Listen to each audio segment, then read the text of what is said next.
انت شاب.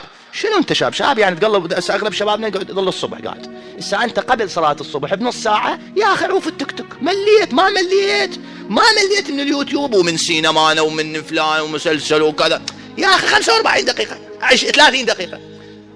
احنا بينا طبع الشغلة نريدها الا كلها. شنو الا كلها؟ يريد يعود مثلا يريد يتابع له مسلسل 4 مواسم، يصبر يتابع له يوميا حلقة؟ لا حرام. باسبوع يقفض انقفض، ورا الاسبوع تورم عيونه تقول حاطين كحله بس بالعكس منه صار اسود، صار عيونه سود. تباوع تقول يا جماعه هذا يصير فلان من العباده عيونه اسودت من البكاء، هذا شنو خير هذا. يروح للمدرسه منعس. شايف يفتهم الفيزياء لو يجي اينشتاين ما يفتهمه. شو يفتهم من عندها اذا هو للصبح قاعد يتابع مسلسل والكل حلقه ساعه و20 دقيقه، ساعه و15 دقيقه، تابع له 5 حلقات صبح الصبح، نام بال6 قعدوا ب7 راح للمدرسه ينوني دودي دايخ. هذا عود يفتهم الكيمياء؟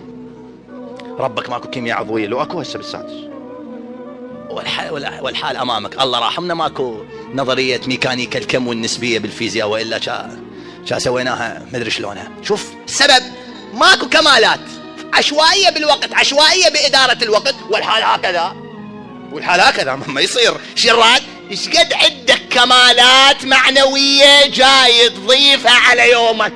اذا 4 سويهن بجمادى الاولى 5، اذا 5 زيدهن وقتا. يعني اذا انت كنت تقرأ 50 آية من القرآن يوميا يا اخي اقرأ لك حزب من القرآن. اذا انت كنت تقرأ زيارة وارث اقرأ زيارة عاشوراء شوي اطول منها. اذا كنت تصلي ركعتين قبل لا تنام صلي صلاة الليل، وهكذا. زيد كمالاتك، نسبة كمالاتك ايش قد. نحن الان في رحاب الزهراء عليها السلام. النبي يتعامل ويا الزهراء بالاذكار. راحت تطلب من عدة خادمة طه تسبيح الزهراء، قالها خير لك من الخادمة. طه ذكر، طه كمال عبادي، طه كمال عبادي. شوف الآن احنا في رحاب الزهراء. الزهراء كانت تجلس على سجادة صلاتها فتدعو لجيرانها وللمؤمنين إلى الصباح. انت شلونكم ويا جيرانكم؟